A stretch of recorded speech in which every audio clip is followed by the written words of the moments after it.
Le vœu numéro 118 est relatif à la lutte contre la précarité menstruelle et la parole est à Dominique Quillemoes de Paris en commun pour 2 minutes maximum.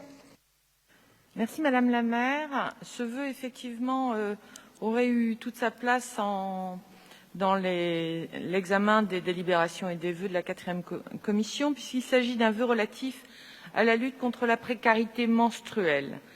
Je voudrais tout d'abord vous convaincre qu'il ne s'agit pas d'un problème de femmes, mais d'une question de solidarité et de dignité humaine. Nous le savons, la précarité progresse particulièrement sous l'effet de la crise économique et sociale consécutive à la crise sanitaire. Or, la précarité prend de nombreuses formes. Pour les femmes qui en sont victimes, un aspect crucial est celui des protections périodiques, chères, soumises jusqu'en 2015 à un taux de TVA de 20% et pourtant si nécessaire. Une représentation principalement masculine n'avait pas à l'époque perçu la nécessité de faire des protections périodiques un produit essentiel.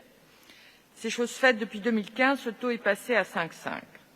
Pourtant, une femme sur 10 renonce à changer de protection périodique aussi souvent que nécessaire, par manque d'argent. Parmi elles, 130 000 jeunes filles qui manquent l'école régulièrement par manque de protection périodique.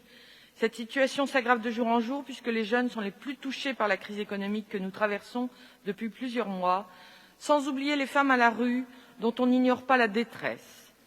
Le besoin d'une réponse à la précarité menstruelle est désormais partagé et plusieurs arrondissements parisiens ont d'ailleurs fait des expérimentations bienvenues de distribution gratuite de protection périodique.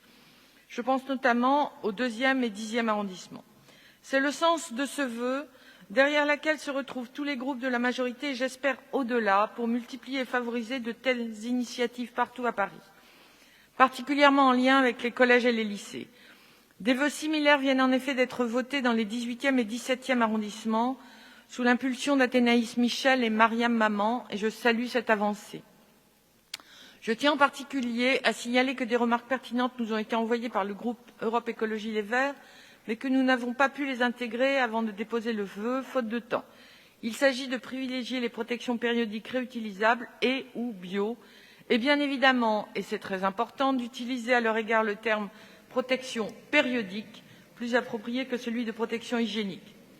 Nous demandons que la mairie de Paris mène des campagnes de sensibilisation sur la précarité menstruelle et d'information sur la distribution de produits périodiques gratuits, qu'elle encourage les initiatives en ce sens prises par elle, par les mairies d'arrondissement, conseils de quartier ou associations.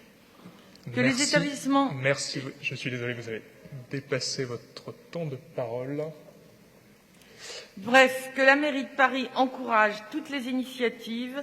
Nous pouvons, je crois, toutes et toutes nous retrouver dans cet objectif qui relève de la dignité humaine fondamentale. Merci beaucoup.